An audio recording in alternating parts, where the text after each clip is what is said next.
It's all for you. Yeah, yo. There whenever it matters, and even more when you feel like it doesn't. Protect you so you never feel like you wasn't. Know I'm right alongside you. Either that or I'm behind you, but always got you. End the discussion, nothing means more. First one to offer is shoulders for what you reach for. Thought I saw the eyes of the world until I seen yours. And know that I ain't see a better view yet. I'm with whatever, so don't ever you fret. Know that you covered, not a hurdle or a heartbreak. A change what a partake, cause none of them won't ever get comfortable in your walkway. My job is to aware you, fully loaded, prepare you for all of the above that I'm never letting get near you. But still in all, give you every advantage I found. Couldn't find a better fit for them, along with my crown. And since the baton was passed, I've been down. Cause failing's not an option, and dad is not a noun, not at all. Welcome to another episode of Dad is Not a Noun. My name is Ishmael, changing the narrative for men of color fatherhood, as well as changing the narrative on the things I care about. And today we're celebrating MLK Day. And so I thought it would be a great way to have a deep conversation on the whitewashing of MLK. And I think this is important because right now, as we celebrate his legacy, everybody's using a quote like a mixtape. You see it on X, you see it on Facebook, you see it everywhere. But I see that we're not having that important conversation on his legacy. And so I'm honored to have this brother back on. I call him the returning champion. I call him the hip hop historian, the good brother Lack. How you doing, brother? Thank you for joining on, man. I appreciate it, man. I enjoy being here, and thank you for having me, bro. No, definitely. You know, my next question, I ask this question all the time, is on heavy rotation because I'm all about mental health. How's your heart at this moment? Doing better, man. Doing better. I've been struggling with high blood pressure for the past couple of years, so I'm doing better. Taking the medicine that I'm supposed to be taking, relaxing, not stressing out, changing your lifestyle. You got to change how you eat. I don't really drink like that. It's serious. It's definitely serious, and I'm taking it seriously. So, but thank you for asking me. Nah, man, thank you. We need you, man.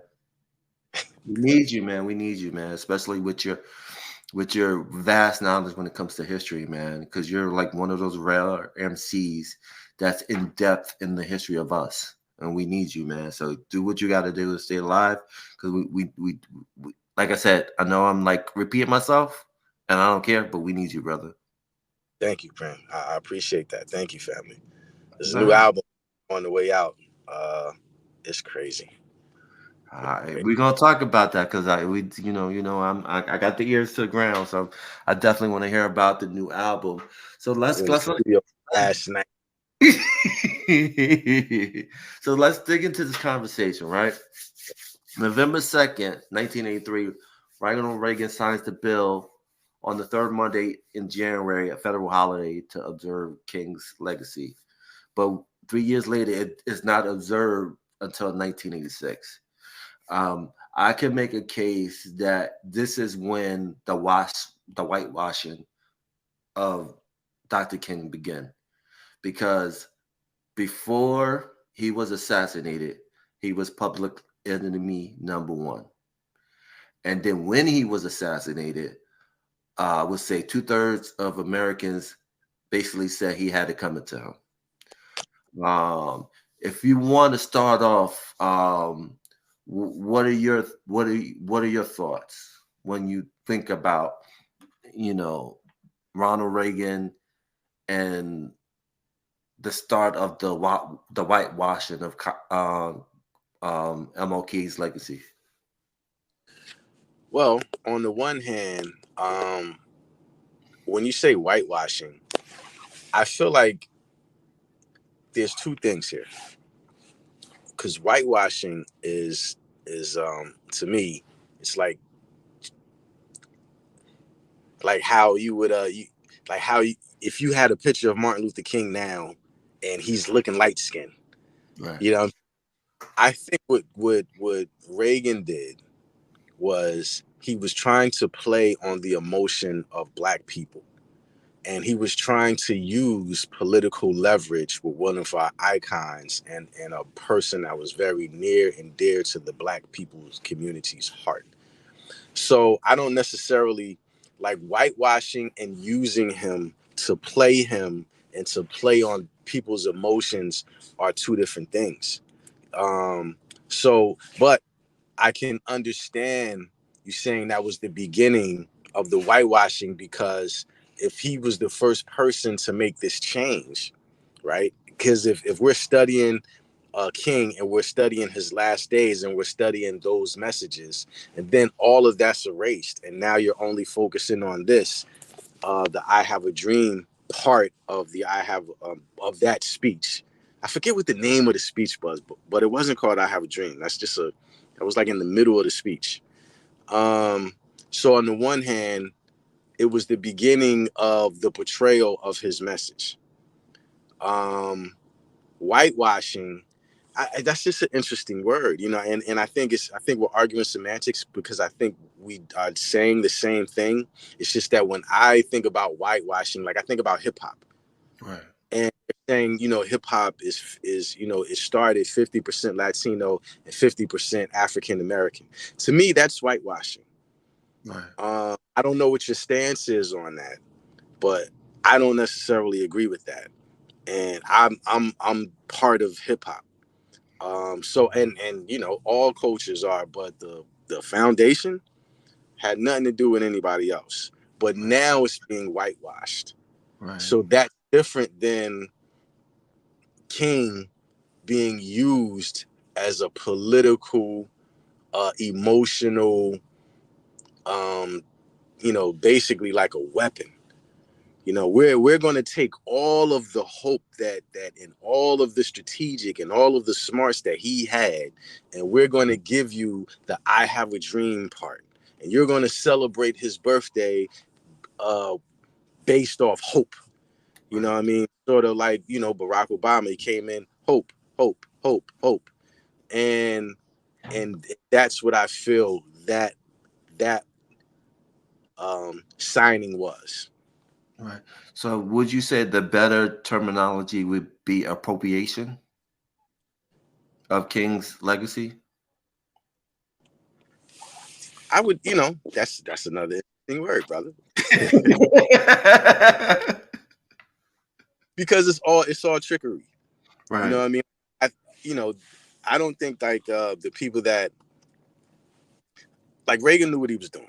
Yeah. Reagan didn't come out on his own and say we're going to, there was meetings behind closed doors, there's think tanks, there's a bunch of people, there's a whole host of people that get together and say, how can we use this to keep Black people where we want them to be emotionally and psychologically, and we're going to use this as one of those toys. You can't use Malcolm X, you know what I'm saying, and you're certainly not going to use Fred Hampton, you know what I'm saying? You're not going to use anybody that was all the way in with the violence, per se. Not that they're violent people, but message is not about peace. So you can't use none of them.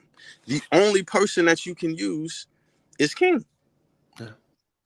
So I think that they appropriated, whitewashed. I think that was all a part of the design, but I really truly think that they were saying we have to play with the emotions of the people and get them to believe in this message and get them to always hope without wanting actual tangibles. And it was the beginning of that. Right. And I think one of the key ploys that they did was, instead of talking about community, they start talking about individualism. Yes. Yeah, I read that. That's deep. Because King was all about community. King, it wasn't. And when people say pull yourself up by your bootstraps and it's all an individual thing, they're just lying. Yeah. They're just lying. No group in this country outside of Black people has ever been told or has ever had to pull themselves up by their bootstrap. Everybody has help. Every welfare wasn't, all of those helped other people. Affirmative action. It helped white women the most. You know, all of these other groups were helped. Even today, when we talk about the immigrants, the money that's being thrown at them is help. You're not just coming over here and nobody's helping you. And, you know, for black people, it's a funny game they play with us, man. And it is, and especially when it comes to emotions. And I think one of the key things is, you know, the rhetoric is that King changed the society, so civil rights protection is not needed. Like you were talking about affirmative action, and you see, um, you know, the legacy of Ronald Reagan. You know, he was anti-civil rights, he was anti-union. Like a lot of stuff he did when he was president went against the civil rights agenda. Right. And once again, to me, the background of all of that is racism. Yeah. You don't need, you know, if everybody was equal, we're not even talking about civil rights. If everybody was equal, we're not talking about King's speeches. If everybody was, we're not talking about affirmative action. We're not talking about none of that. But when that is the, when there's a group of people that's like, yo, we have to protect our social status, and our skin color is going to be the protection of that, then everything else is a game.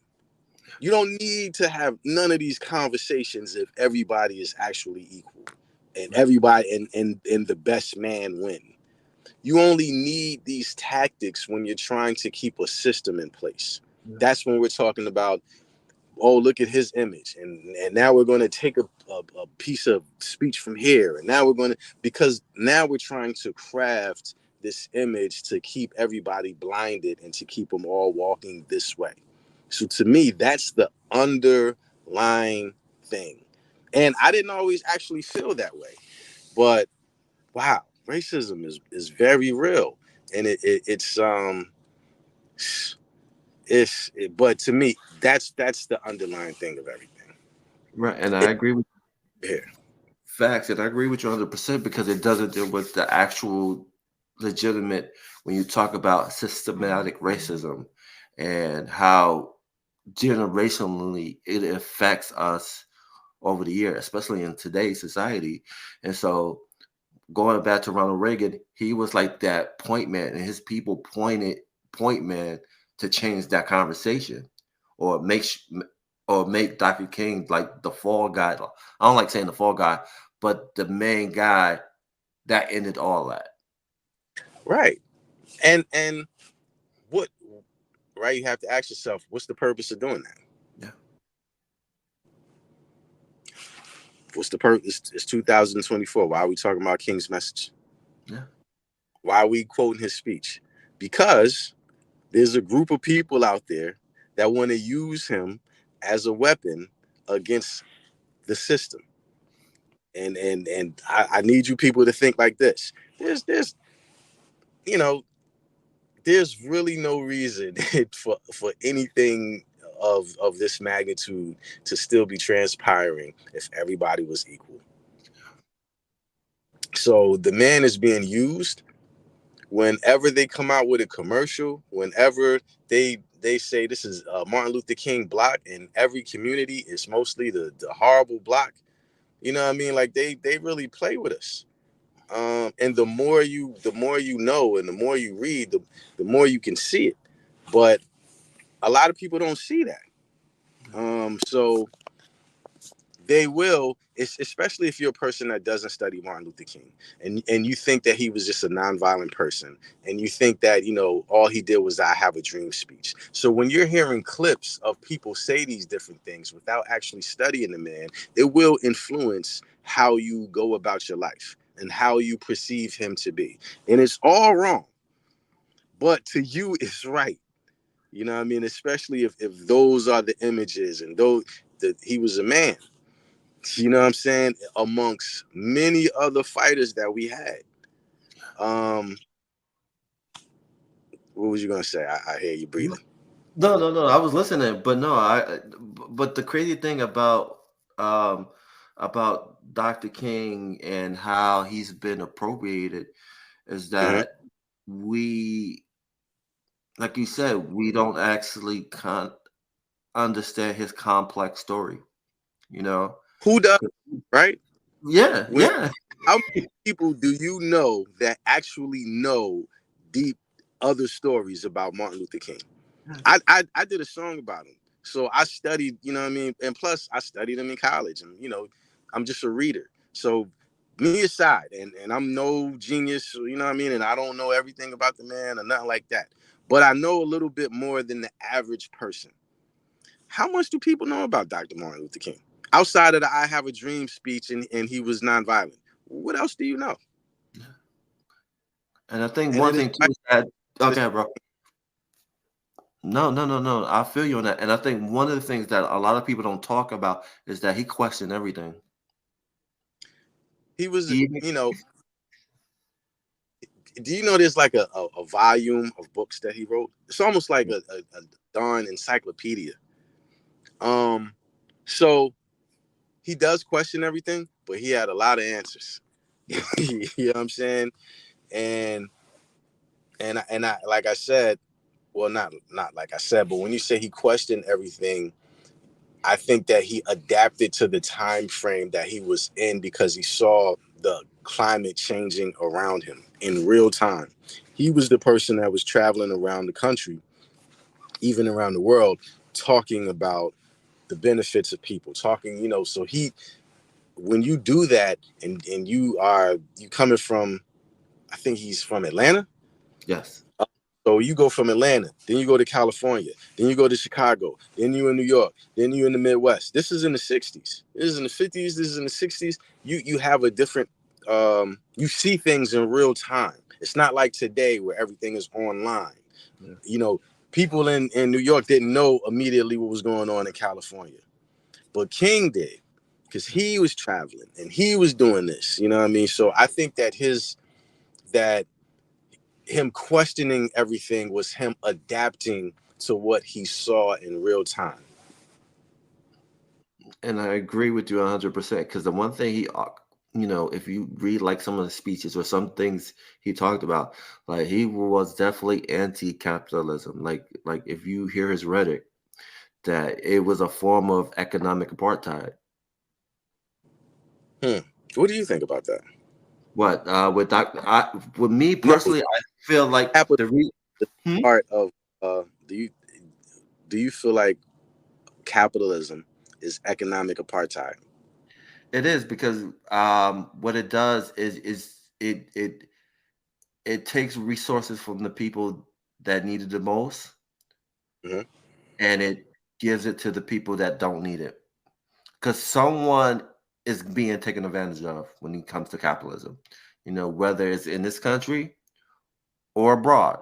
Like for example, like when you talk about like work labor, like a lot of the stuff that we get here is not made here.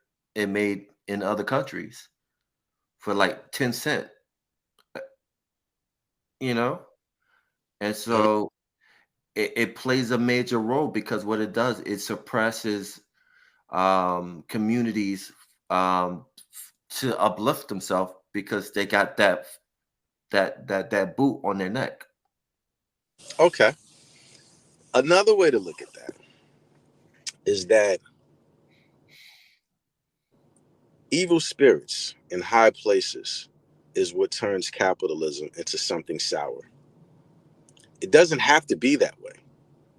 And not everybody can make the most. And not everybody's a king. And not everybody's designed to handle a lot. So there's that. But once you say, so let's say I make socks, Right. and I'm like, I can make socks in this country. I just have to pay you $5. I'm gonna make $1 million, but I gotta pay you $5. But that's the going rate, right? If you are a capitalist, but you're being fair, there's no problem with that. But when you say, you know what, I can use those children and they're going to make it for 10 cents, that becomes an evil spirit. You know what I mean? So in my opinion, capitalism is not necessarily bad until you go to the extremes with the evil that's in somebody's mind. You know, you don't necessarily have to exploit people. You don't necessarily have to run sweatshops. You can pay people fairly. You know what I'm saying? You don't have to be a monster just to be a capitalist. So I think the evil spirit in capitalism are the people that are just greedy at the top. It doesn't have to be like that. So I don't necessarily think it's a bad system. I think that the people that are in place, it's a bad system because most of the people that are in place are evil people. But it doesn't have to be like that. So, you know, I'm kind of conflicted with just looking at capitalism like it's a bad thing. I'm like, no, there's bad people in capitalism. Right. Because everybody is, you can't, you if everybody made the same thing, how do you know who's better? How do you know who's worse? Yeah. How do you know who can lead? How do you know who, you know, I have people that's like, yo, bro, I'm a soldier. I'm not the boss. You know what I'm saying? And you have to use them accordingly. You know, they soldiers. They'll go out and do whatever soldier thing, but when it comes to leading, they don't want that responsibility. They don't want that pressure. They enjoy following orders and being the soldiers that they are. Right? Right. Now, if you're a capitalist, that doesn't mean, yo, you got a 10-year-old brother, bring him along. Right. You know what I mean? It doesn't mean that I have to be exploitive and do something that I know is harmful to a group of people that just don't want to be leaders. Right. So that's how I feel about capitalism. It's you know, it's both ways, because the reality is it's bad. You know what I mean? Because of the people. That's the reality. And I'm not shying away from that. But it's just a word. You know what I'm saying? It's a system. It doesn't have to be like that. It just so happens that it is. But it doesn't have to. So No, I'm conflicted when we talk about capitalism. no, and I feel you on that, but like you were saying, it's that you have people with evil intentions, but at the same time, if that's all they know, um, and the people that's like modeling that behavior, like how do you end that mindset? Unfortunately, because that's the reality that we're in, is that greed, like going back to Wall Street, greed is good. Depending on who's talking. It's depending on who's talking. Like I listened to this brother, he watched this movie and then he came back and he was like, fear is stronger than love. Right. No, it's not. That's just some shit. That's just something that you heard in a movie. If your grandmother dies, you're still going to love her. If a bully dies, you're not going to be fearful of him. Yeah. So why am I? It depends on who's talking. You know what I'm saying? And it depends on how they feel. Right. And it depends on how they move. That changes something from a negative to a positive. Now, is there more negative people than positive? Probably so. You know what I'm saying? And that's the reality. But it's just not a way just because people say how they feel about something. You know what I mean? Hot water is hot, cold water is cold. You need hot water, you need cold water. But if somebody wants to burn you with the hot water or freeze you with the cold water, those are those elements that have nothing to do with good or evil being used for good and evil. No, I feel you on that. And the reason why I just brought that up, because I go back to the 14th Amendment and the Personhood Act, right? Where where that status let a corporation be people. But if you go to the origins of the 14th Amendment, it was for people of color and to be protected under law. But some dudes, like, if black people, why not corporations? It's crazy that the Constitution starts up with we are all people and all of that. They're only talking about white men. Right. Not even talking about white women. So now that we're looking at the messages in the amendments, how do you necessarily, you know what I mean? It's like a word game to me. You know, this amendment to the Constitution that doesn't see you as a person is here to give you a right that you should already have. Yeah. All right. You know, whatever. And the fact of the matter is that we're all people, but if these people don't include you into the people conversation, it doesn't mean I'm not a person. Right. It's just how you're thinking. And now I have to have an amendment that gives me rights and that turns me into a corporation, which you don't have to respect. At the end of the day, you don't have to respect it. That's why we're still fighting. That's why we're talking about appropriation. That's why we're talking about King being. I'm going to amend this. It's not a part of the Constitution. That's solid. But that's for us white men. It's not for you white women. It's not for black people. Matter of fact, you black people, you're 3/5 human beings, according to this Constitution. But in the amendments, so when I look at the amendments, the 13th Amendment, the 14th Amendment, you know, I understand them. It's just that I don't know, man. Like when I actually understood that we were not a part of that conversation and that we were looked at as 3/5 human beings, and that you had to have amendments to give these subhumans rights, it just turns me off. It really does. Cause I'm like, yo, man, you're still kind of looking at us almost subhuman because we need an amendment to give us a right or to do this when you don't need that right. I don't know, man. I might have. I don't know because I know you was talking about corporations and No, I feel you, but it goes back to the idea of Dr. King being kind on the against capitalism in his speeches, because of the taking advantage of the less fortunate. But it goes right back to again, appropriating the legacy of Dr. King at the end of the day, because again, um, like you were saying, like everyone is doing something about Dr. King. Like you see a flyer here and there, you see an image there, you see a commercial. Like what was it?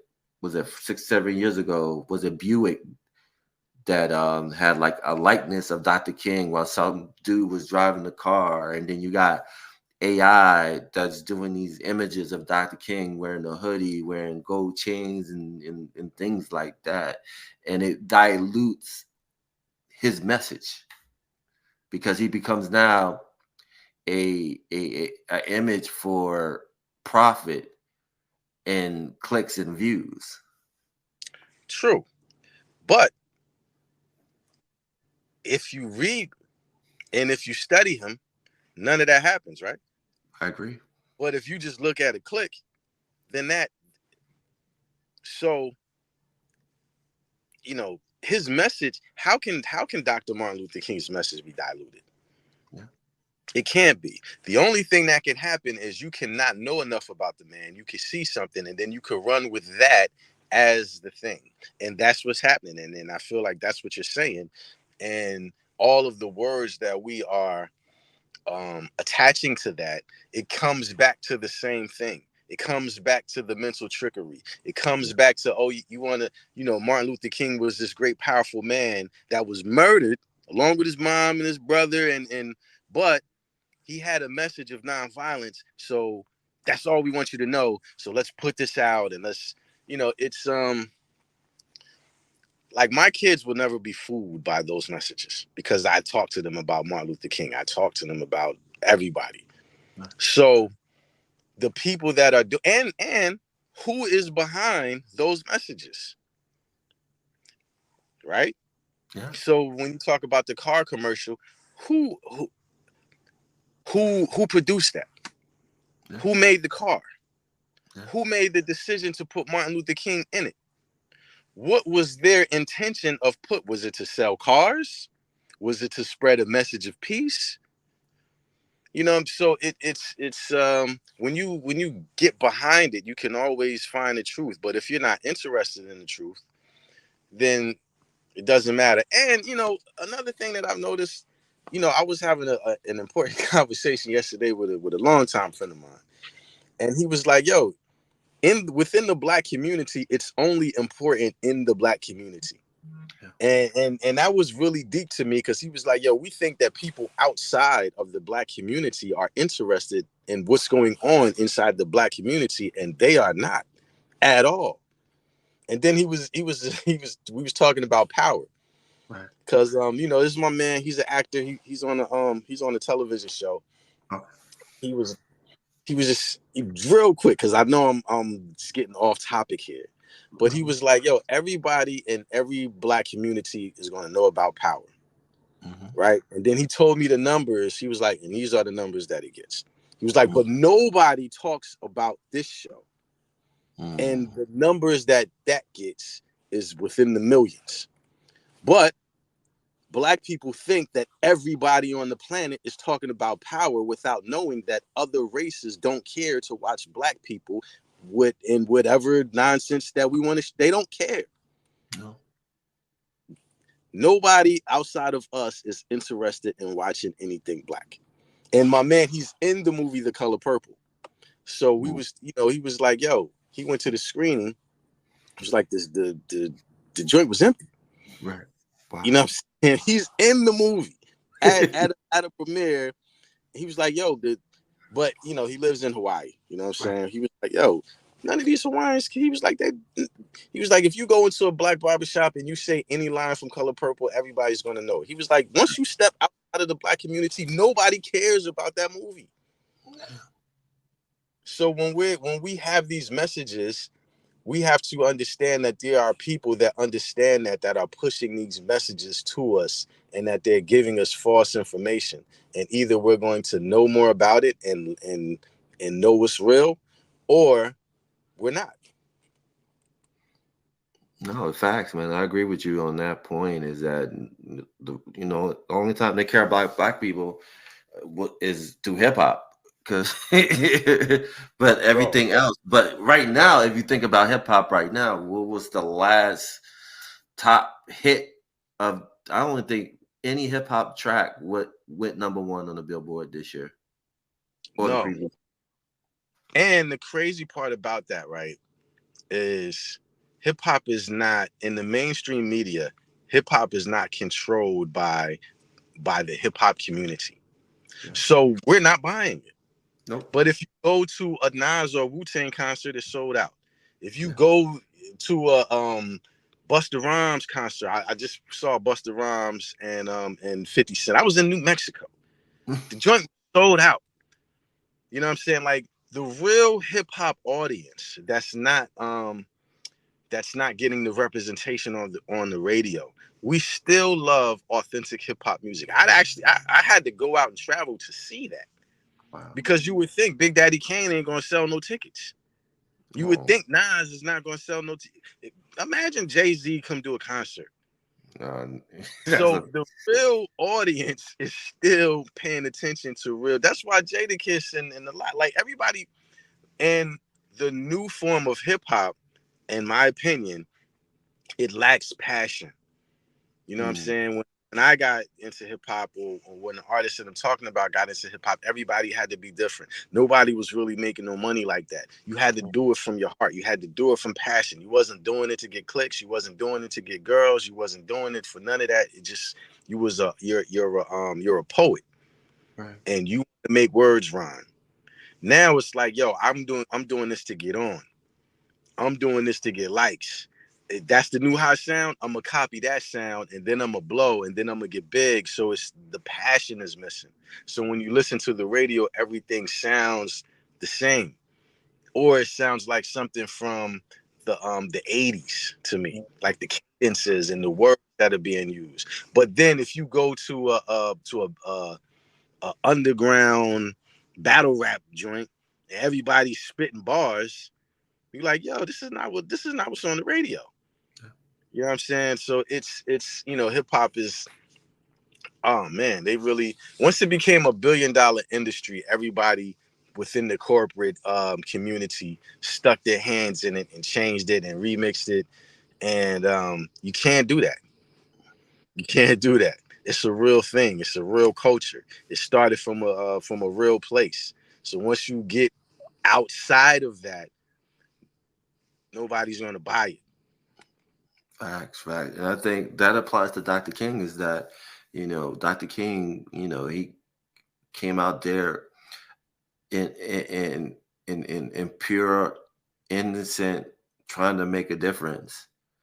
And now you see people just putting their hands in to just profit off his likeness and his image, just, to do whatever they want to do with it. You know what I'm saying?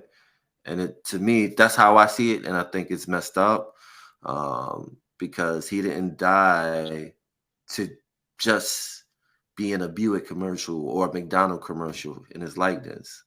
He wanted to make change, not here, just in the United States, but globally. And he was trying to bring people together. And that feared a lot of people. And like you said, he was like, he got to go. Yeah. When you start fighting for people to get more money in this country and you have the power and the charisma, not everybody has that. Yeah. Not everybody's able to make a speech and have the world stop and listen to you. And he was feared. Yeah. And all of the leaders in that era, 60s, early 70s, all of the leaders were killed. Yeah. All of them. You know what I mean? Killed, locked up, hung, shot, families killed. But black people didn't stop. No. They just stopped saying who the leaders were. Facts, man. Yo, man, this has been a dope conversation, man. Before we end this, man, tell me about the new project. Oh man, it's a new album. It's right now it's 10 songs. I'll probably be finished in about 2 weeks. It's one of, it's the hottest album I've done this far. Okay. Education wise, got a joint about Ida B. Wells. Nice. Got a joint talking about Bach and nice. Joseph Balone. The two what's the name of artists got a joint about John Horse and Frederick Douglass. Nice. It's some different sounds on there, giving people some lyricism. It's been a while, man, since I put out a project. Moving to a new house, family, daughters in college, and you know what I mean, and just getting your life on track. But this album is crazy, bro. You know what I'm saying? There's a couple more people that I would like to work with. Okay. And I'm going to reach out to them. But the album should be done in about 3 weeks. All right. So we got a release date and the name of the album? Nah, I just been working on the music. I don't have like once the creative process is done, then I'll go from there. Then we'll come up with a marketing scheme and do all of that stuff. But right now I'm just locked in on the creativity, and doing what I do and keeping a fresh sound. I'm excited about that. And when you get that all situated, you got to definitely come back and we got to do like a listening and listen to a couple of tracks and just break down the concept of the tracks, man. That would be dope. Yeah, it's and the album, it's me and Capone from CNN. Yes. So man, it's crazy. It's crazy. Yeah, I feel your energy and I'm excited about it, man. I can't wait to it come out. How can people find you, man? Right now, man, listen, I'm on the gram, Smart Hip Hop. You can go to www.smart-hiphop.com. Facebook, Smart Music Entertainment. And just look for Locke, LAK, and get lesson 1. Get lesson 2. Get the War album. Get the Wolves album. I meant to say War because I'm working on this song. It's called Wartime, so it's in my head. But get the Wolves album, Capone and myself. Get the Black Matters album, which is like a hits. There's some music out there for you to listen to. There's some music out there for people to enjoy. Definitely, and definitely, if you want something to head nod to with a message and with some history in it, you need that in your life. You definitely need that. Like you need that in your life, like yesterday. True indeed, man. True indeed. I got some surprises on here too, man. It's a couple joints I didn't even know was gonna come out like that. Nice. I can't wait to hear it, man. But I appreciate you, man. I know you in the car, you're waiting for the wife and the daughter to come through. But man, I appreciate you taking the time to talk to me. Before we end it, you got any like some gems you want to let the people know? Like some words of wisdom when it comes to history? Words of wisdom when it comes to history. Never stop learning. Never stop learning. And that's really very important. And I say that because when I argue with my friends, my Hebrew Israelites and my Christians or my Muslims, there's always a starting point that they don't go past. And I'm like, yo, you got to go past that. You got to go farther. You got to learn more. You know what I mean? It doesn't begin with your marker. The earth wasn't always here. Human beings wasn't always here. And there's a lot to learn. And if you just stick to your script and your story, then there's so much that you won't know, So just always learn and don't stop and go far back as you can. And when you say that I can't go any farther, yes, you can go farther. The world is 4.6 billion years old and the universe is older than that. There's a lot to learn. Facts, man. And I appreciate you for coming on. This has been another amazing conversation here on the podcast. Like, subscribe, Google me, you'll find me, iTunes, Spotify, as well as YouTube. So, and then also check out Like's catalog, man. Like seriously, like share this with your kids, man, when it comes to like music and history, man. Like if you want that true in-depth history where you can just bob your head, you need this in your life. And that's facts. Sure indeed. All right.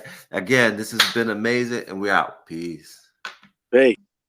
All right. Hold on one second. Let me end the recording.